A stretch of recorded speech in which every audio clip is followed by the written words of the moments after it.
Hi everyone, this is Cindy. In this video, I'm going to walk you through how to update Microsoft Teams.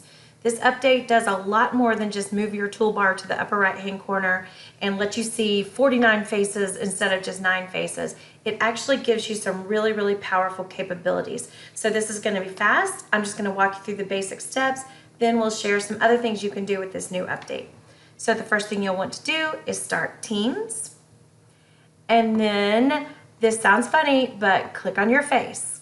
So you look in the upper right-hand corner and you're going to actually click, if you've got a profile picture, you click your face. If you don't have a profile picture, it probably has your initials. And you're going to choose Settings. So from here, this is where you know, hopefully you already know you can do some setting changes like change your notifications and those sorts of things. But here on the General tab under Application, I want you to look for the option that says Turn on New Meeting Experience. It tells you that the meetings are going to open in a separate window, and it also says, this is important, it requires restarting Teams. So you check that box. There's no save or anything like that. You just close out, and then you need to actually restart Teams. To do that, right-click on the Teams icon on your taskbar and choose Quit. And this is actually going to completely quit the whole Teams application from running. I usually give it a few seconds, then you want to start it again. If you already have Teams pinned down here, which we recommend, you just click to open it. If you haven't pinned Teams, then you can click on the Windows icon and you can search for Teams. We recommend once it opens, you see it's taking its time to open, but once it opens, we recommend that you pin it down on your taskbar so you have easy access. Okay, so it doesn't look like much changed, but let me show you. From here, when I join a meeting, one of the first differences you will notice is that the meeting pops up into a new window instead of this same window. Now, I'll be honest, this is super cool if you have dual monitors, which I don't right now, and you may not either, but it's still okay because we just have 2 windows of Teams and we can move back and forth between the 2 by using the taskbar, whatever you do to move between windows. I'm gonna go ahead and join this meeting now. I'll expand this out so you can see it full screen. And there's no one else in the meeting yet, but you might notice that my toolbar isn't down here. Instead, the toolbar is anchored up here in the upper right-hand corner. So that's actually really nice because it's not gonna hover over anyone or anything like that. So that's one of the things that you'll notice. When you click on the 3 dots, you'll also see that you have a few other options when it comes to meeting in a group. Now they're grayed out for me because I'm the only person in this meeting right now. But if I had a whole class full of students, I could choose the large gallery and I could see a 7x7 grid. Hopefully I don't have 49 students in my class, but I could see all of the students by going to the large gallery view.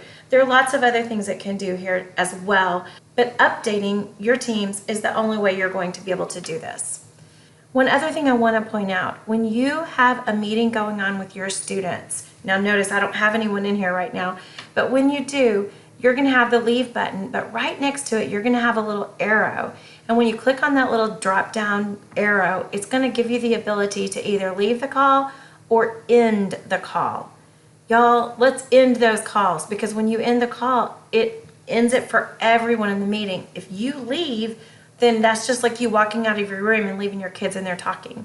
So when you've got a meeting scheduled with your students, you're going to want to make sure you choose the option to end the call when it really is time to finish that meeting. So if you've done all that and you're still having trouble getting some of the newer bells and whistles to work, I want you to check and see if there are updates available for your computer. So we're going to click in the Windows icon down here in the lower left-hand corner and just type the word updates and choose check for updates. This is going to open a window that will show if there are any available updates waiting for you. Right now mine tells me that it's up to date, that it checked at 1:22 today, so I don't think there have been more updates that have happened since then, but I can always run this and it's going to start and look. Another thing you might want to do is look in advanced options. Make sure you have this first option to receive updates on Microsoft products as well turned on. Because after all, we're looking for updates to Microsoft Teams, so we want to make sure we're looking for those every time we search for updates. And mine is telling me, nope, Oh, look, there actually was one. So in the last couple of hours, there was a new update that was coming in. So that's a good reminder to go in and check those updates. Most of the time on our school computers, you're going to see a little icon down here in the system tray with an orange dot on it, and that indicates that you have updates that are waiting for you. If you have any trouble with this, reach out to the instructional technology team. You can find us at emsisd.com/IT office during weekdays, and we are there to help you.